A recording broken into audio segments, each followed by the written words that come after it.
Este é mais um momento para explicação da palavra de Deus.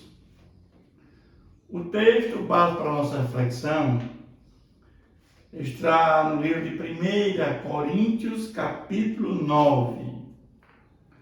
O tema central que consideramos para este capítulo, a liberdade e os direitos do pregador da palavra de Deus. Aqui neste capítulo volta à tona a questão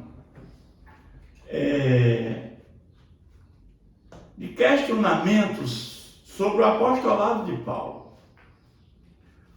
Porque muitos diziam que Paulo não era considerado apóstolo. Porque apóstolos foram aqueles que estiveram com Jesus. E cito até o exemplo quando foi escolhido um apóstolo para suceder Judas Iscariotes, caiu sobre Matias, que tinha convivido com Jesus. Então, mas Paulo ele vai com muita intrepidez dizer: não sou eu porventura livre? Não sou apóstolo? Não vi Jesus nosso Senhor? Mas sabemos que Paulo viu Jesus, sim, fora de tempo, mas viu. Quando Paulo ia para Damasco, levando cartas para trazer o povo preso, Paulo, na realidade, não estava perseguindo o povo de Deus, estava perseguindo ao próprio Jesus. Então, Paulo, esteve com Jesus, sim. Fora de tempo, mas esteve. É isso que ele está aqui dizendo, né? Eu não vi Jesus, nosso Senhor. Acaso não sois fruto do meu trabalho no Senhor? E este homem se torna, né, o maior missionário da história, né, do primeiro século. Não tenha dúvida disso. E o próprio Jesus disse que importa que ele vá sofrer pelo meu nome. E todo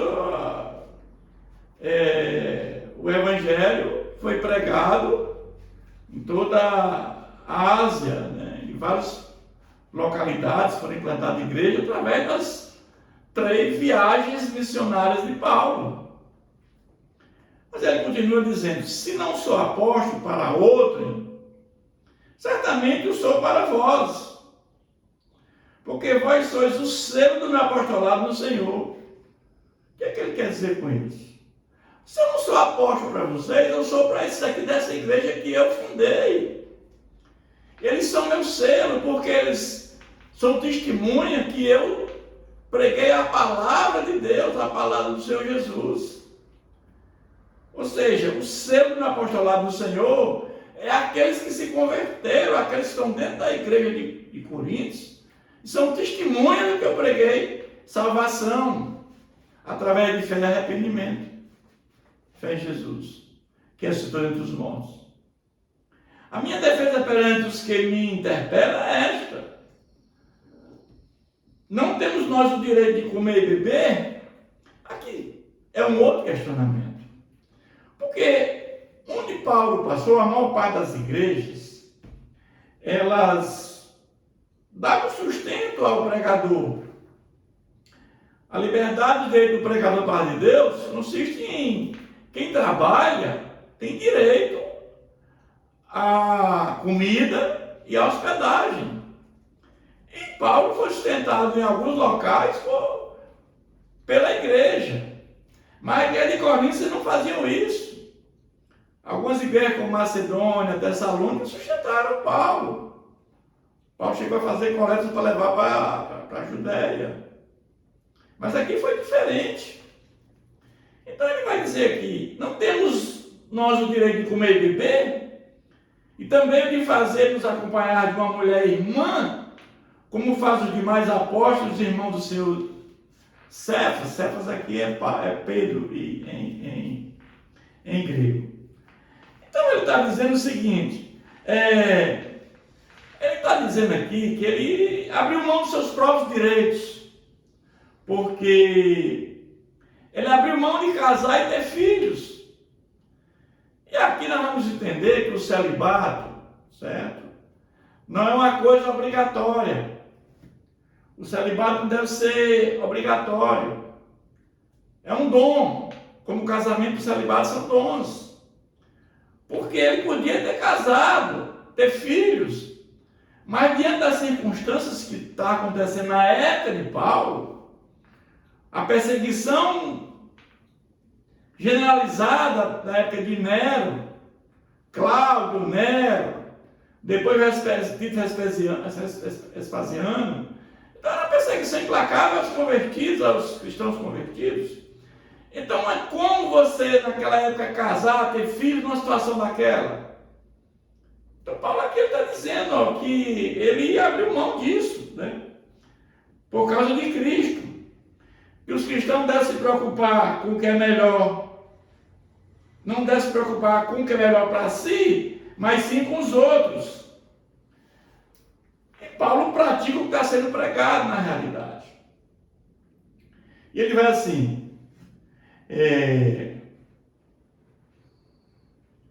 ou somente eu e Barnabé não temos direito de deixar de trabalhar. Quem jamais vai à guerra, às suas próprias custas. Quem planta vinha e não come o seu fruto, evidentemente que tem direito. Ou quem apacenta um rebanho não alimenta do leite do rebanho, evidentemente que você tem direito. Porventura falo isto como homem, ou não diz também a lei? Porque a própria lei de Moisés já dizia que quem cuida tem direito. O que a lei diz? Não atarás a boca ao boi quando pisa o trigo. Está em Deuteronômio 25:4. Ou seja, quem trabalha tem direito à comida. E Paulo está trabalhando para quem? Para o Senhor Jesus. Divulgando a mensagem salvífica de Jesus.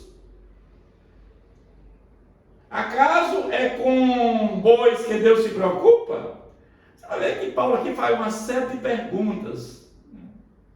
Ou é seguramente por nós que ele o diz? Certo que é por nós que está escrito, pois o que lavra, compre fazê-lo com esperança, o que pisa o trigo, faça na esperança de receber a parte que lhe é devida.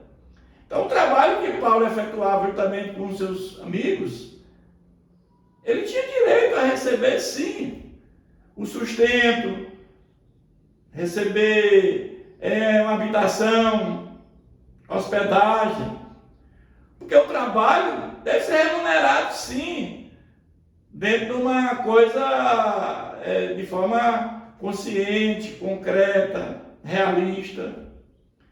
Ele vai dizer, se nós vos semeamos as coisas espirituais, será muito recolhermos de vós bem materiais?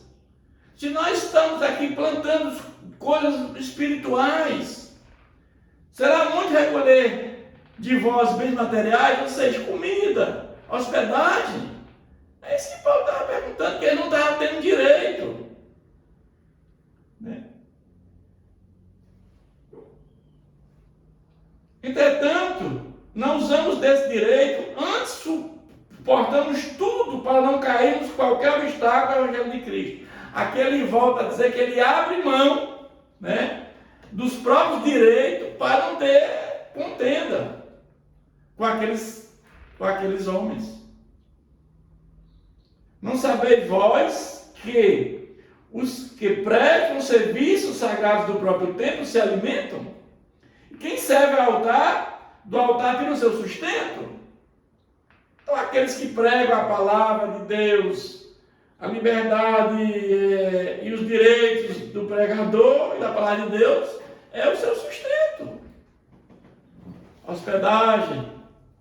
Mas, ele aqui, nesse momento, ele aqui está abrindo mão desse direito, trabalhando para sustentar. Assim ordenou também o Senhor aos que pregam o Evangelho, que vivam do Evangelho. Os que pregam o Evangelho, que vivam do Evangelho.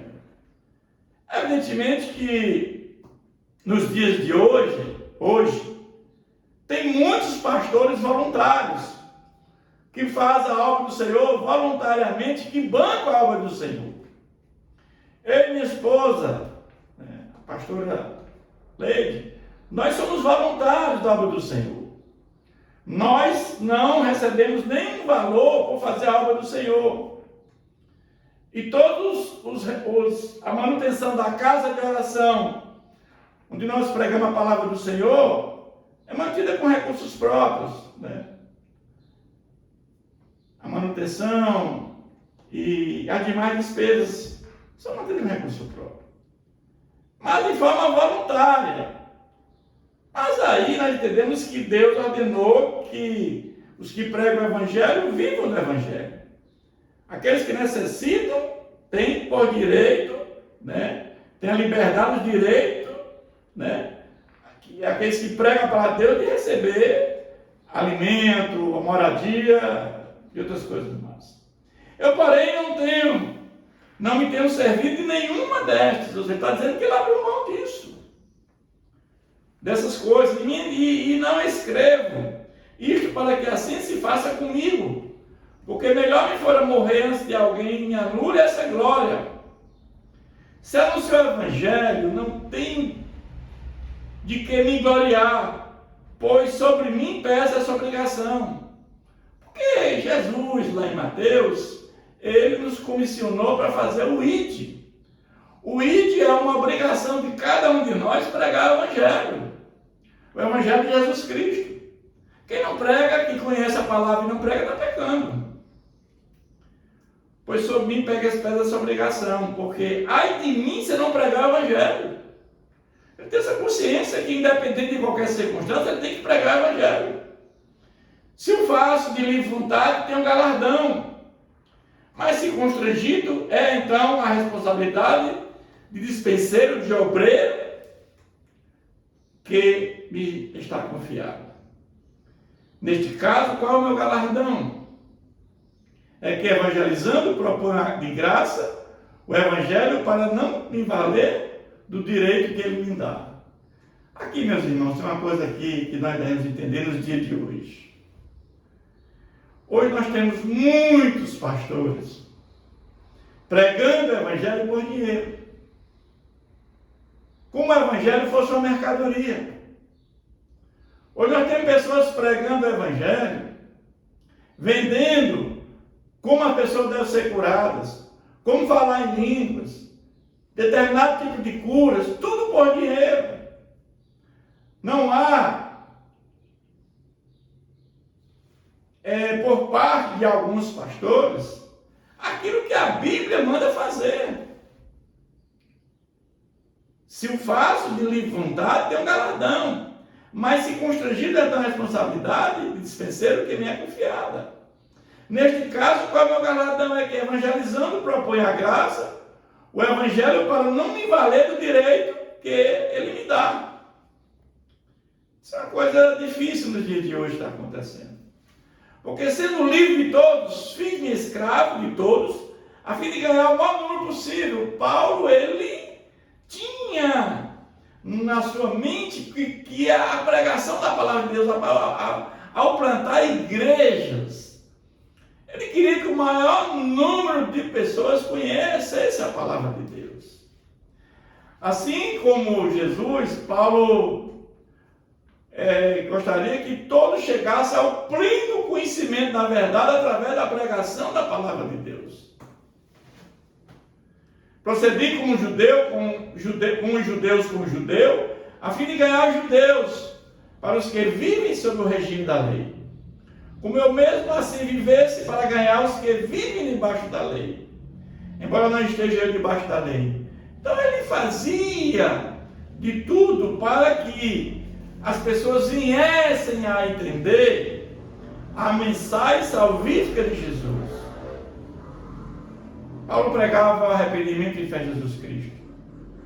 Aos sem lei, como se eu fosse, se eu mesmo fosse, não estando sem lei para com Deus, mas debaixo da lei de Cristo, para ganhar os que vivem fora do regime da lei. É muita sabedoria, meu irmão, deste homem. Ele se amoldava às circunstâncias de cada pessoa, para fazer com que essa pessoa chegasse até Jesus Cristo.